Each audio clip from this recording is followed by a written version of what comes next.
আমি আজি আমাৰ মহিলা সমিতিৰ পৰিয়ালৰ পৰা আমি আমাৰ এই শিল্পীজনলৈ অফুৰন্ত মৰম যাচিবলৈ তেখেতৰ আমাৰ শ্ৰদ্ধাঞ্জলি জ্ঞাপন কৰিবলৈ আমি আজি 100 গছ বন্তিৰে তেখেতক এই মহান শ্ৰদ্ধাঞ্জলি জ্ঞাপন কৰিছোঁ। আমি আজি অন্য বেলেগ অনুষ্ঠান ৰখা নাই, যিহেতু দেৰগাঁৱৰ আশে-পাশে আজি যথেষ্টখিনি অনুষ্ঠান হৈ আছে, সেই অনুষ্ঠানবিলাকৰ লগতো আমি জড়িত। গতিকে আমাৰ পৰিয়ালৰ পৰা আমি 100 গছ বন্তিৰে এই মহান শিল্পীক আজি আমি শ্ৰদ্ধাঞ্জলি নিবেদন কৰিছোঁ আৰু ভৱিষ্যতলৈও আমি এনেকৈয়ে কৰি যাম। তাতোতকৈ আমাৰ ভাল লগা কথা হৈছে আমাৰ এই চাৰিআলিটো ইতিমধ্যে সুধাকণ্ঠ চাৰিআলি নামাকৰণ কৰা হৈছে, সেইটো লৈ আমি বহুত গৌৰৱান্বিত। মানে লিখিত গানৰে তেওঁক মানে কৰিব বিচাৰিছোঁ, অকণমান গুণগুণাব বিচাৰিছোঁ।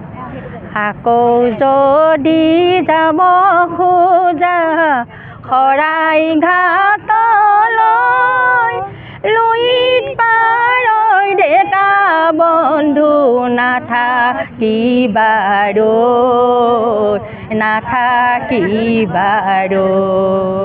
নমস্কাৰ। শৰাই ঘাটলৈ, লুইত পাৰৈ ডেকা বন্ধু নাথাকিবাৰৈ।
দক্ষিণ দলি জিলা 2 নং ৱাৰ্ডৰ প্ৰগতি মহিলা সমিতি পৌৰসভাৰ অন্তৰ্গত আমাৰ এই মহিলা সমিতি আজি এই আমাৰ হিয়াৰ আমুঠু অসমবাসীৰ অতিকে মৰমৰ শ্ৰদ্ধাৰ আমাৰ প্ৰয়াত ভূপেন হাজৰিকাদেৱৰ জন্ম শতবাৰ্ষিকী উপলক্ষে আজি আমাৰ প্ৰগতি মহিলা সমিতিৰ সমূহ পৰিয়ালটিয়ে আহি আমাৰ এই সুধাকণ্ঠ চাৰিআলিত আজি আমি তেখেতৰ মাল্যাৰ্পণ কৰিছোঁ আৰু শ্ৰদ্ধাঞ্জলি অনুষ্ঠান অনুষ্ঠিত কৰিছোঁ।